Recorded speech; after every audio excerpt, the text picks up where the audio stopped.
Fishing time na naman ang kananay.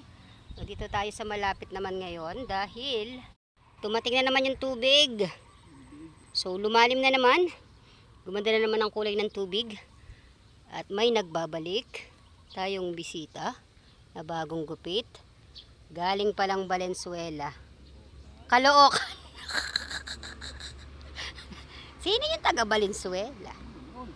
Ay, bago suba, susubukan natin kung, bagong dating pala, susubukan natin kung mapapasuba natin uli yung mga tilapyang malalapad dito, kagaya ng nakaraan. Yun! Yun!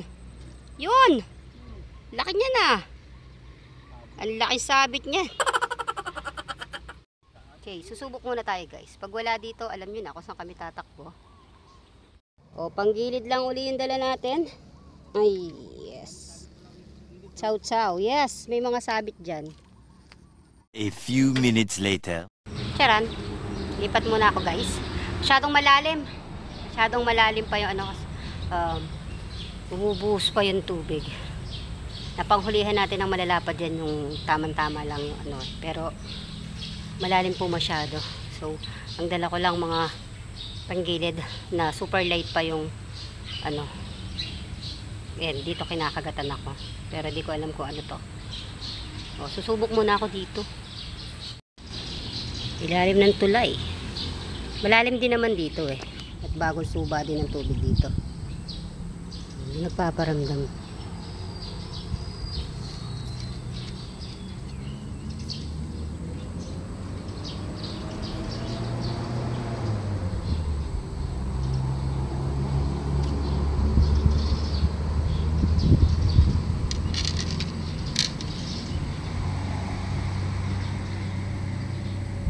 Basura. Maliit. Maliit pa ang mga nagpaparamdam. First catch, arroyo guys. Kung ano yung nahuli ni Katoto. Yun yung nahuli natin. Pinapabalik ko nga sa kanya to eh. Sumbong ka. Nananangay ka pa ha.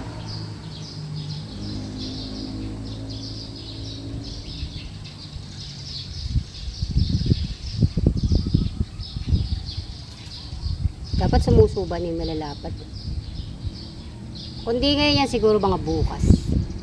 Kasi kasalukuyan pa yung paglalim talaga ng tubig. Maganda yung pumirmis na siya sa level. Kesa yung umaagos-agos pa rin. Lakas eh. Lakas ang agos. So dapat gabi dito medyo patag. Aapektuhan talaga eh. Na naman! Ano ba itong mga huli na to? Arroyo ulit. Itmol arroyo naman. Sabi ko pa naman sa ate mo, magsumbong. Sa'yo naman nagsumbong.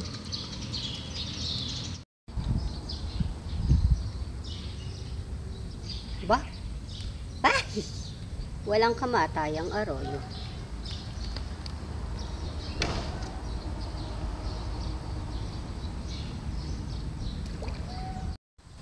Yay, Diyos ko.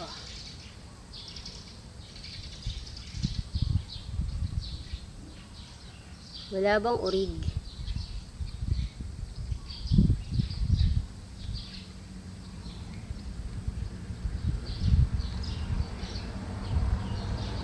Ayan ang aking jowa. Galing humukay ng pain.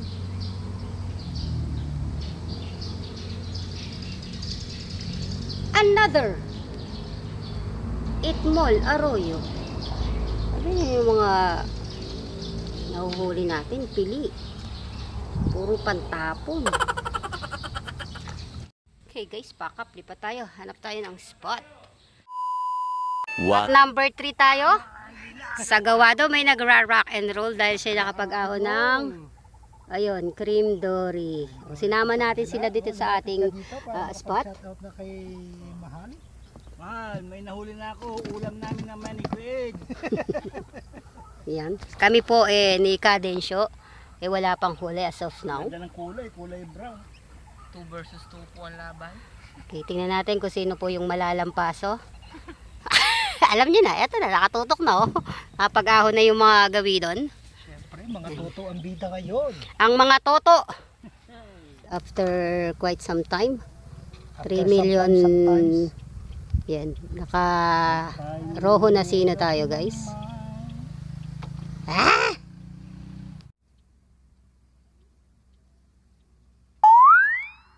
Eh guys, naubusan na. Hey, finally guys, may sumingit na tilapia. Hey, balik, kaalis, lang. Hey guys, another tilapia. Kahit madalang oh. Kahit madalang. Sobra talagang dalang. Grabe, parang sinumpa yung lugar natin ngayon guys. Ito na yung sorpresa. Panalo nga. Sabi ko dyan ka kumagat eh. Mabubulabog. Maliit lang eh, pero baka mapatid kasi. Yung kanina napatid eh. Napuputol eh. Kaya yata eh, kayanin ko na kaya. Kayang naman eh. Ang tagal lang walang ano eh. Loko niya. Ito na eh, oh. Sige. Naalala ko yung nahuli namin dito. Yung pa, nakapatid. Kanina kasi napatid eh. Yes! Diyos ka.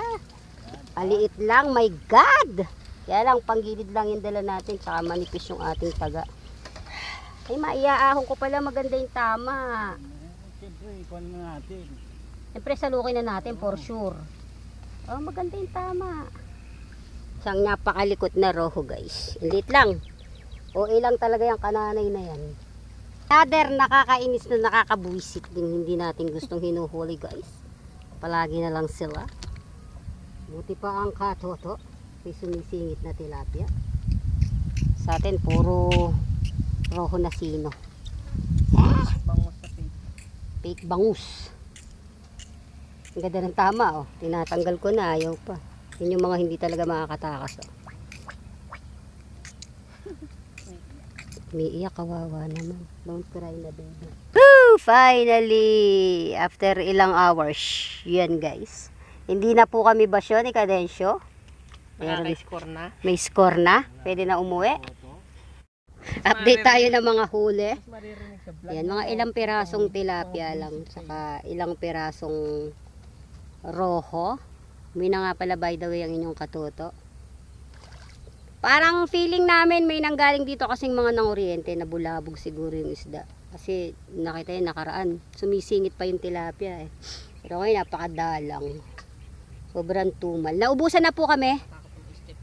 Naubusan na po kami ng isda. Mga nakakaraan, nauubusan tayo ng pain sa dami ng isda. Ngayon, naubusan kami ng isda. Marami pang pain. Nice one. Another. Sana all. Another bakbakan para sa ating kapitbahay. Puro roho na sinin kumakagat guys. Oh. Kaya yan! Walang salukan. Kaya yan. Ay!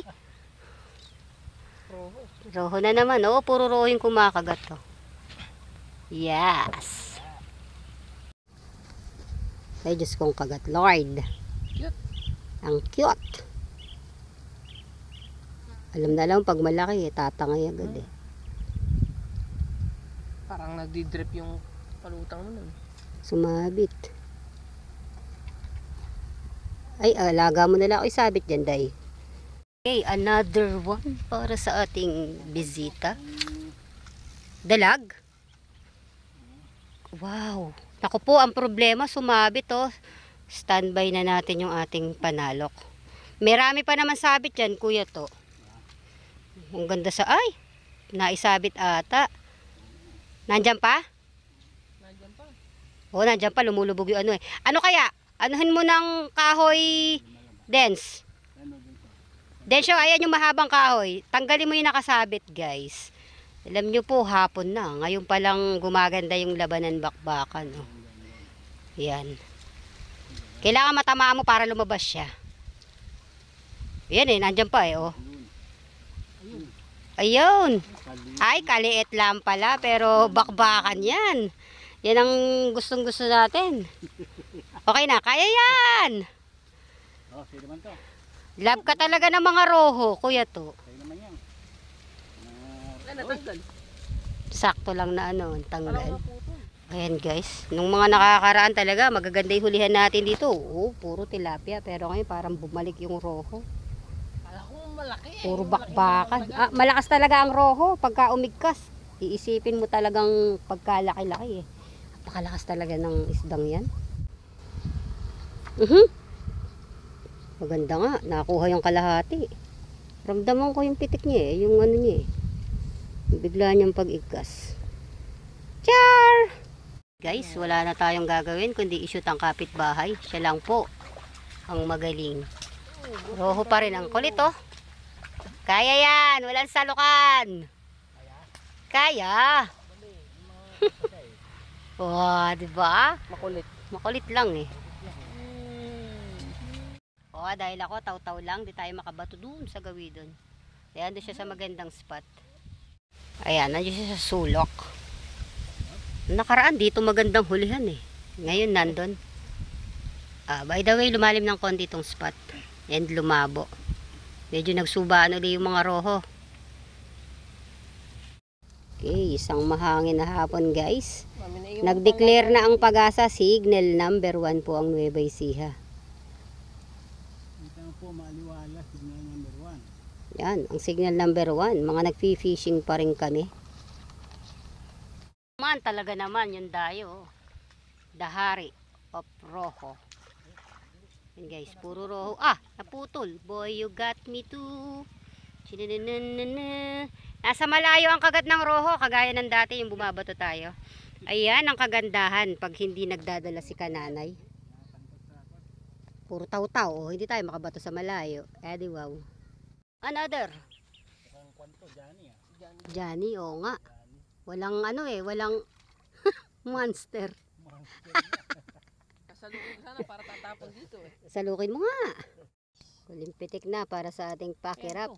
Janitor din. Basta tumiikot. Grabe. Hindi nag-enjoy si kananay today. Tilapia guys, para sa huling pag-angat bago mag-pack up. Tilapia. Okay, pack up na tayo guys. Hindi ganun kasaya ang kananay. Malayong malayo sa mga nakarang experience natin dito. Pero ang katoto over there, I'm sure, enjoy yan. Dahil kinagatan siya ng mga roho na sino. Okay, flex lang muna ng huli. Ayan ang para sa inyong katoto layog. Para sa kadensyo. Yan. So, hindi pa rin masasabing basyo. May iuwi pa rin tayong isda. Kaya naman, uwi ang time na guys. That's it for today's another fishing adventure. Kasama ang kananay, kadensyo, at ang kuya Toto Layog. I'll see you guys next time. Bye-bye!